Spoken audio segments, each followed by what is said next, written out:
Hello students, काफ़ी दिनों बाद मैं आपसे मिल रहा हूँ। एक्चुअली मैं ऑफलाइन क्लासेस स्टार्ट होने की वजह से थोड़ा मैं बिजी हो गया था, बट हमारी जो ऑनलाइन क्लासेस हैं वो कंटिन्यू चलती रहेंगी। एक बार फिर से गुरु क्लासेस के ऑनलाइन प्लेटफॉर्म पे आपका स्वागत कर रहे हैं और ये वीडियोस मतलब कंटिन्यू मैं बना के डालता रहूँगा। ये उन बच्चों के लिए जो ऑफलाइन क्लासेस नहीं कर पा रहे हो, चाहे कोविड की वजह से हो या कोई भी अदर रीज़न हो, आप मतलब कि इन वीडियोस को देख के और इस पे अपने क्वेश्चंस को पुट अप कर सकते हैं। ओके स्टूडेंट, आइए देखते हैं। प्रीवियस जो क्लास खत्म हुआ था वो कॉन्टिन्यूटी पे मैंने खत्म किया था, कॉन्टिन्यूटी के मैंने क्वेश्चन बताया था। आज मैं जो है डिफरेंशिएबिलिटी चैप्टर स्टार्ट कर रहा हूँ। ठीक है students, differentiability.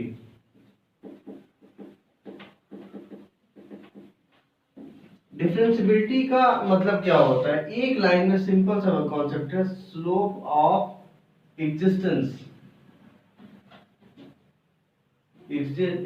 Of slope of tangent.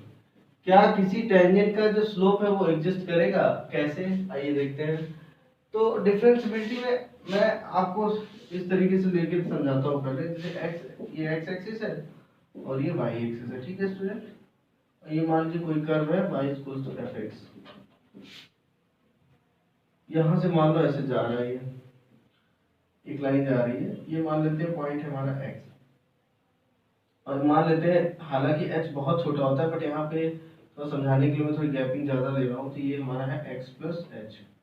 तो ये वाला पॉइंट है हमारा x plus H comma F of x plus H. ठीक है, और ये हमारा है x कॉमा एफ एक्स। ठीक है, आप जानते हो x रखेंगे एफ एक्स आएगा।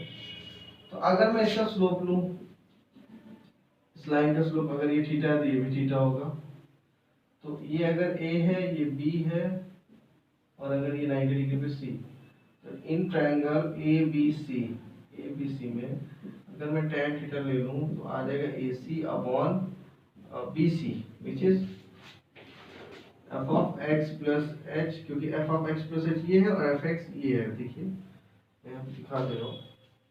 अब ये वाली लेंथ अगर देखिए तो fx है और ये पूरी लेंथ क्या है? f of x plus h है। ठीक है, तो अगर आप f of x plus h में fx माइनस करेंगे तभी तो आएगा। ये क्या आएगा? f of x plus h minus fx upon h।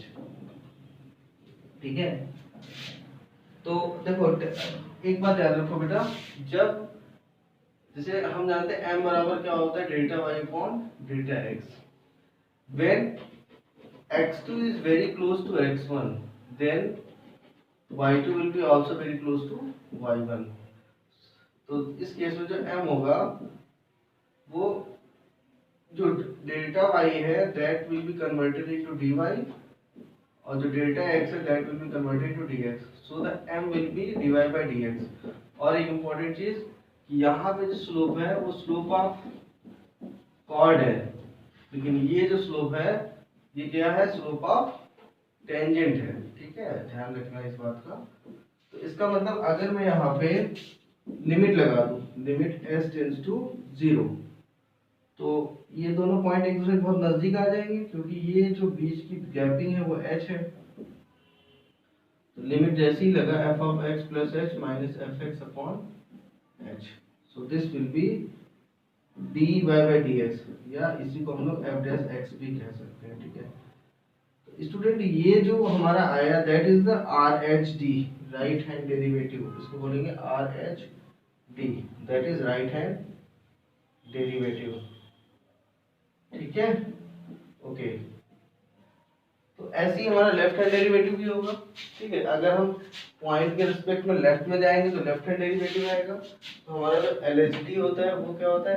Left hand derivative, that will be f dash x is equals to limit s tends to 0 f of x minus h minus fx upon minus h। ठीक है, तो ये हमारा left hand derivative होता है। अब students हम जो है यहाँ पे एक नोट पॉइंट याद रखो, if LHD is equals to RHD, then function will be differentiable at a given at a given point। Okay students, इस तरीके से हम लोग लेते हैं। आइए इसको थोड़ा सा और ब्रीफली देखते हैं, थोड़ा ग्राफिकली इस चीज को समझने की कोशिश करते हैं। ठीक है स्टूडेंट्स,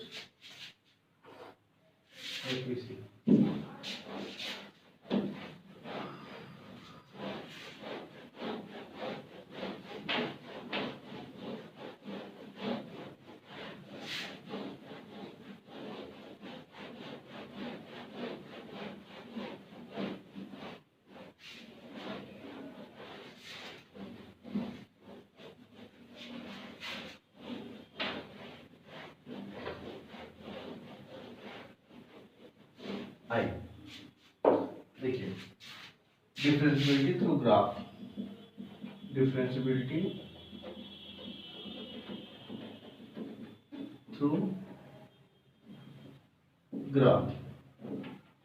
ठीक है, पहला। ठीक है, जैसे अगर मान लीजिए ये अगर एक ऐसे हम पॉइंट लेंगे, ठीक है, इसकी अगर हम इस किसी भी पॉइंट पे मान लीजिए इस पे अगर हम चेक करना चाहते हैं डिफरेंशिएबिलिटी, तो हमें पता है कि यहाँ पे जैसे अगर कोई भी एक स्टिक रखे हैं इस पॉइंट पे, तो स्टिक रुकेगा, वो ऐसे से मूव नहीं करेगा। क्यों? क्योंकि यहाँ पे जो हमारा एक शेप है वो इस तरीके से है कि वो स्टिक उसी पे टिका रहेगा, इसका मतलब डिफरेंशिएबिलिटी एग्जिस्ट करेगी। ठीक है, ऐसे केस में क्या होगा, डिफरेंशिएबिलिटी विल एग्जिस्ट। यहाँ ऐसे ऐसे ग्राफ में क्या होगा, डिफरेंशिएबिलिटी विल एग्जिस्ट। ठीक है, अब जरा आओ सेकेंड, जैसे हमने ले लिया ये देखो, अब यहाँ पे अगर हम डिफरेंशिएबिलिटी अगर चेक करना चाहें तो क्या होगा, आप यहाँ पे अगर जैसे ही कोई भी स्टिक रखोगे तो वो रुकेगा नहीं, टिकेगा नहीं, वो मूव करता रहेगा। तो इस केस में हम कह सकते हैं कि यहाँ पे जो है वो डिफरेंशिएबिलिटी विल नॉट एग्जिस्ट। ठीक है, differentiability corner point, corner point अगर है ग्राफ में, if there are any corner point in the graph, then differentiability will not exist, differentiability will not exist। ठीक है, differentiability exist नहीं करेगा। ठीक है, थर्ड। ठीक है, अगर मान लो ग्राफ हमारा ब्रेक है, जैसे अगर मान लो ऐसे है, यू जा रहा है, ठीक है, तब भी हमारा, क्योंकि यहाँ पे कॉर्नर आ गया, कॉर्नर आने का मतलब क्या है कि यहाँ पे डिफरेंशिएबिलिटी एग्जिस्ट नहीं करेगी। ठीक है, कोई भी अगर ऐसा कॉर्नर पॉइंट अगर आता है तो डिफरेंशिएबिलिटी एग्जिस्ट नहीं करेगी। ठीक है, मतलब हम ये कह सकते हैं कि इफ, नहीं, यहाँ पे at discontinuous point differentiability will not exist. ठीक है, डिफरेंशिएबिलिटी विल नॉट एग्जिस्ट। तो इस तरीके के केसेस में हम क्या करेंगे, हाँ, ये वाला केस जो होगा इसमें एलएसडी और आरएसडी बराबर होगा। ठीक है, अगर आपको ग्राफ नहीं पता है तो आप ऐसे left hand derivative right hand derivative निकाल के चेक कर सकते हैं, अगर वो बराबर आता है तो मतलब वहां पे डिफरेंशिएबिलिटी हमारी एग्जिस्ट करेगी। ठीक है स्टूडेंट, अब देखिए जैसे इसमें क्वेश्चंस जो है वो हम लोग डिस्कस करेंगे, लेकिन उससे पहले एक छोटी सी चीज और हम जान जाए, वो बड़ा इंपॉर्टेंट है, वो ये है, ये बहुत ही ज्यादा इंपॉर्टेंट। ठीक है, और वो है relation between continuity and differentiability. ठीक है, इस पे एक साथ जब क्वेश्चन आ जाता है तो फिर हमें थोड़ा सा ध्यान देना पड़ता है।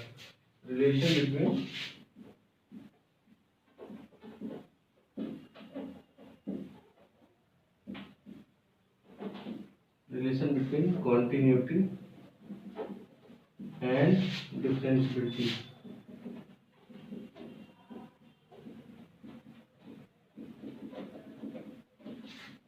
ओके, यहाँ पे जो सबसे इंपॉर्टेंट चीज है वो ये है कि every differentiable function will be continuous but vice versa is not true। vice versa का मतलब क्या है कि every differentiable function will be continuous but every continuous function will be differentiable, it is not necessary। ठीक है, उसका reason है भाई डिफरेंशियबिलिटी अगर एग्जिस्ट कर रही है मतलब वो लगातार वहां पर कोई ब्रेकिंग तो है नहीं, लेकिन अगर मान लो अगर कॉन्टिन्यूअस है तो डिफरेंशिएबल जरूरी नहीं होगा, जैसे ये वाला केस जहां पे अगर कॉर्नर पॉइंट आ गया तो इस केस में ये कॉन्टिन्यूअस तो है बट डिफरेंशिएबल नहीं है ना, तो इस चीज का हमें ध्यान रखना पड़ेगा। ठीक है, तो इसको थोड़ा सा मैथमेटिकली प्रूव करके देख लेते हैं, आपके एनसीईआरटी में भी इसको प्रूफ दिया हुआ है, देख लेते हैं, प्रूफ पे आते हैं। Because fx is differentiable, therefore LHD is equals to RH D। हाँ, मतलब हम ये कह सकते हैं दिस इंप्लाइज जो f डैश x की वैल्यू है वो बराबर है limit s tends to 0 ls LSD का मतलब हो जाएगा f of x minus h minus F X upon minus h, यही RSD के बराबर हो जाएगा limit s tends to 0 f of x plus h minus F X upon h। तो एक बार इसको ले लो और एक बार इसको ले लो, ये मान लो 1 है और ये हमारा 2 है। ठीक है, तो हम यहाँ पे देखेंगे फ्रॉम 1, तो 1 से क्या हो जाएगा f dash x is equals to limit s tends to 0 f of x minus h minus F X upon minus h, cross multiply करेंगे और इधर चला जाएगा तो लिमिट इधर भी लग जाएगा, तो limit s tends to 0 minus h into F dash x equal to limit s tends to 0 f of x minus h minus F X. तो ये लिमिट इस पे जैसे ही रखोगे ये इसको खत्म कर देगा, ये 0 हो जाएगा और ये लेफ्ट में आ जाएगा, तो यहाँ से हमें क्या मिलेगा f x is equals to limit s tends to 0 f of x minus h। ठीक है, ये हमारा आ गया। इसको हम चाहे तो इसको 3 मान लो, अगेन फ्रॉम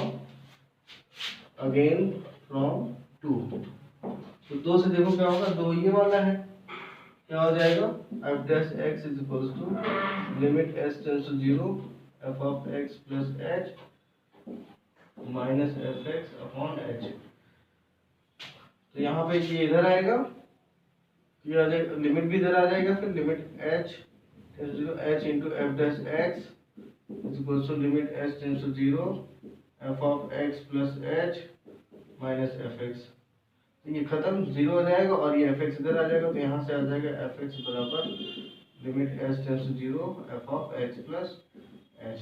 ठीक है, ये हमारा, इसको मान लो ये 4 है, 3 और 4 देखो तो बराबर है ना, तो from 3 equals to 4, from 3 equals to 4 हमें क्या मिल गया, limit s tends to 0 f of x minus h is equals to F X बराबर limit s tends to 0 f of x plus h। ठीक है, तो ये हमारा लेफ्ट हैंड लिमिट है, ये राइट हैंड लिमिट है और ये पॉइंट है, तो ये किसको बता रहा है, ये कॉन्टिन्यूअस को बता रहा है, कॉन्टिन्यूअस फंक्शन। ठीक है, ये कॉन्टिन्यूअस को बता रहा है।